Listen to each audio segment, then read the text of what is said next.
Right now, inside this Claude window, I'm going to ask it the one thing it has no way to know, the live weather in Tokyo. Watch, it doesn't guess. It reaches out, calls a tool I wrote myself, and answers with real data. That tool is an MCP server. By the end of this video, you'll have built one, from an empty folder to a working server any AI can use. Here's the problem MCP solves. Every AI app, Claude, Cursor, ChatGPT, needs to touch your stuff, your database, your files, your APIs. Before MCP, every one of those connections was a custom, one-off integration.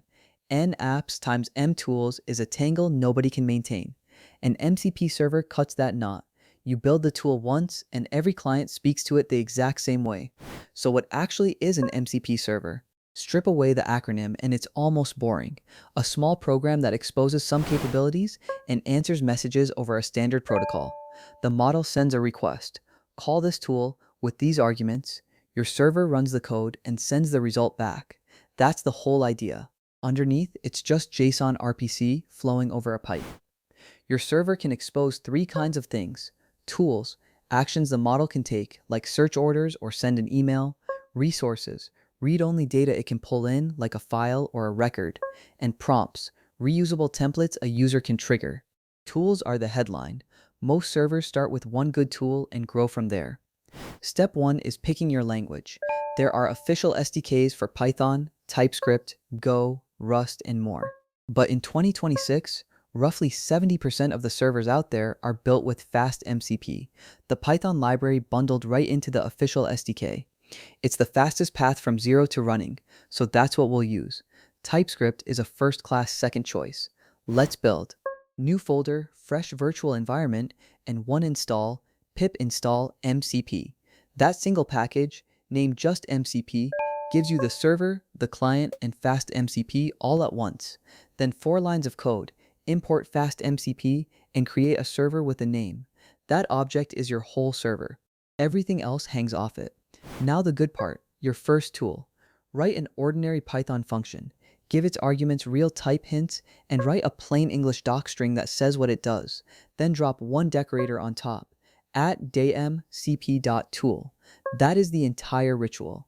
You didn't write a schema. You didn't register anything by hand. The function is the tool. Here's the magic inside that decorator. FastMCP reads your type hints and turns them into a JSON schema the model can trust. It reads your docstring and shows it to the model as the tool's description, so the words you write in that docstring are literally the instructions the AI uses to decide when to call you.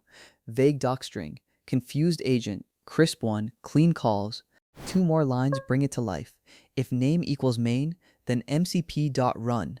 Run the file and your server boots, speaking over something called Stdio, standard in, standard out. No port, no web server.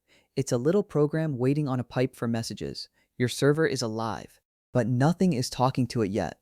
Before you wire it into anything, test it in isolation. The MCP Inspector connects straight to your server and lets you list its tools, fill in arguments, and call them by hand.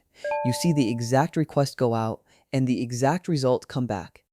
If it works in the inspector, it'll work in Claude. Always debug here first. Now let's hand it to Claude.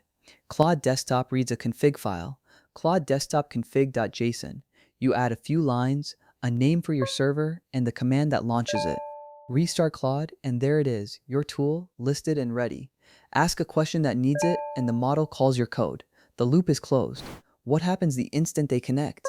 A handshake. The client says initialize and lists what it supports. Your server replies with its protocol version and its own capabilities. They agree on a common language. Then the client asks tools/list, and your server hands over every tool, its name, its arguments, and that all-important description. Discovery is automatic. Then comes a real call. The model decides it needs your tool and emits a tools/call message, the tool name, and a little JSON blob of arguments. Your server validates them, runs your function, and returns the result. The model reads that result and keeps going. Request, execute, respond. That tiny round trip, repeated, is the entire mechanism. A few rules separate a tool the model loves from one it avoids. Keep each tool small and single purpose. Name it like a verb. Describe exactly when to use it. Return clean, structured data, not a wall of text. And design the arguments so they're hard to get wrong. You're writing for a brand new teammate who only reads the docstring. Tools are actions, resources are data. Same pattern, different decorator. At mcp.resource with a URI like weather : / forecast. The app or the model can read that resource to pull context in without taking an action. Use a tool when something should happen. Use a resource when you're simply exposing something to read. The third primitive is prompts, pre-written, reusable message templates your server offers up. Decorate a function with @mcp.prompt. Return the messages and it appears in the client as a ready-made command the user can pick. Think of them as / commands you ship alongside your tools. The same expert workflow, one click away. Real tools fail. The API is down, the input was bad, the record doesn't exist. Don't crash and don't lie. Catch the error and return a clear message describing exactly what went wrong. The model is surprisingly good at reading those messages and recovering, retrying, asking the user, or trying another path. A good error is part of your tool's contract. Now, where does your server live? 2 transports. Stdio, what we've used, launches your server as a local subset on the user's own machine. It's the simplest and the default for desktop tools. The other is Streamable HTTP. Your server runs as a real web service that any number of clients reach over the network. Local versus remote, that's the whole choice. Going remote unlocks a lot. One server, many users, central updates, nothing to install. With FastMCP, you flip a single argument, run over HTTP instead of stdio, and now you've got one endpoint serving everyone. The 2025 spec folded all of this onto a single streamable HTTP endpoint, so there's no juggling separate connection types anymore. The moment your server is on the network, it needs a bouncer. MCP's answer is OAuth 2.1. The client gets a scope token, your server checks it on every request, and you grant only the narrow permissions a given user actually needs. Never ship a remote server that any anonymous caller can hit. Once you leave the desktop, auth is not optional. Security goes deeper than auth. Your tools are hands the model can use, so treat every argument as untrusted input. Validate it, sanitize it, scope it. Give each tool the least privilege it needs to do its job. And for anything destructive, deleting, paying, sending, put a human confirmation in the path. The model is powerful. Your guardrails keep it safe. Deploying a remote server is ordinary backend work. Wrap it in a Docker container, pull your secrets and API keys from environment variables, never hard code them, and ship it to any host that runs containers. Because it's just HTTP underneath, it scales the way every other web service you've deployed does. Nothing exotic here. Before you call it done, harden it. Keep using the inspector as you add tools, add logging so you can see what the model actually asked for, and write a few evals, fixed inputs with known good outputs, so you'll know the instant a change breaks a tool.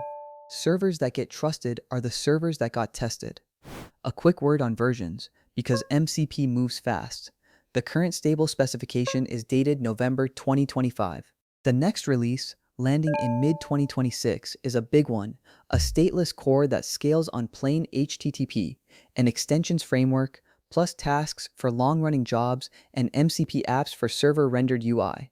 The SDKs track the spec, so keep yours current. Built something useful? Publish it. The official MCP registry is the central place servers get listed and discovered. Already over 10,000 public servers and climbing fast. You push your server's metadata and clients and directories can find it.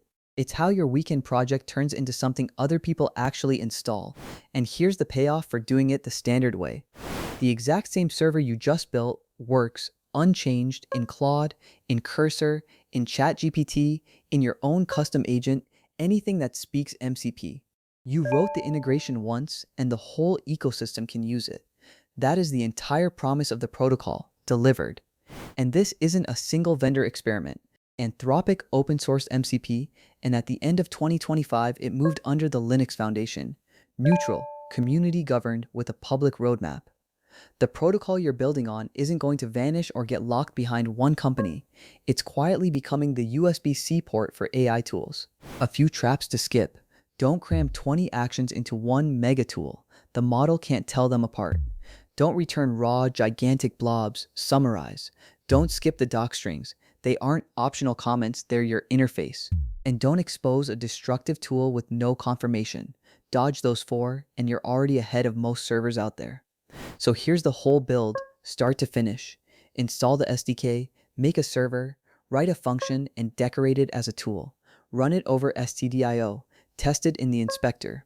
Connect it to Claude, then grow it. Resources, prompts, error handling, and when you're ready, go remote with OAuth. 8 steps from an empty folder to a tool any AI can use. That's how you build your own MCP server in 2026.